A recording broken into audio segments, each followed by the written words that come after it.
من 6 شهور كانت بروكر العقارية بتصرف 25,000 جنيه في الكامبين الواحدة عشان تجيب فوق ال100 عميل، وفي الآخر هم وحدتين بس اللي بيتباعوا. النهارده بروكر العقارية بنفس المبلغ بتجيب من 60 ل70 عميل، بس بتقفل أكتر من 5 وحدات وبسهولة. لو أنت بقى صاحب شركة عقارية أو شركة تسويق عقاري أو عندك موقع عقاري، شركتك بتعتمد على الإعلانات الممولة أو المدفوعة، وأول ما الإعلانات ما تقف الزيارات تقف، المبيعات تقل، ترجع لنقطة الصفر، أنت عندك مشكلة. لو أكتر من 50% من العملاء اللي بيجوا من الحملات دي بيبعتوا لك عايزين نعرف السعر، المساحات، طب عايزين نعمل زيارة وبعدين يختفوا، يبقى هم في الأساس ما كانش عندهم نية الشراء أو جدية الشراء، ويبقى أنت عندك مشكلة في اختيار نوع الحملة أو الاستهداف. لو 50% من المشروعات العقارية اللي موجودة على الويب سايت بتاعك مش موجودة في الصفحات الأولى في محركات البحث، أو كانت موجودة واختفت،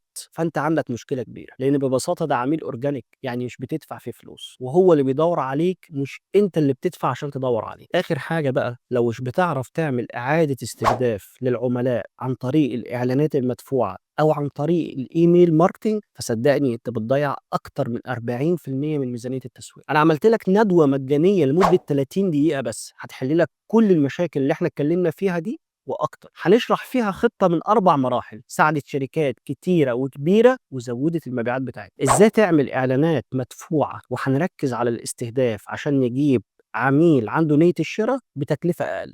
ازاي نحسن صفحة المشروعات العقارية بحيث ان هي تدخل الصفحة الأولى في محركات البحث، ونزود عدد الزيارات في خلال شهرين يجي لنا عملاء أورجانيك بدون ما تدفع ولا مليم. خلي بالك عندنا أكتر من 94 مشروع عقاري في الصفحة الأولى، وهوريهم لك كلهم في الندوة. إزاي تزود مبيعاتك عن طريق الإيميل ماركتينج وتستخدمه في إعادة الاستهداف، ويبقى أداة قوية جدا تبيع بيها للعملاء المترددين أو اللي ما اشتروش من الحملات اللي أنت عملتها. أخليك تتفرج بنفسك إزاي جوجل أناليتكس وجوجل تاج مانجر بيخلوك تتفرج على رحلة العميل من أول الإعلان لحد التعاقد.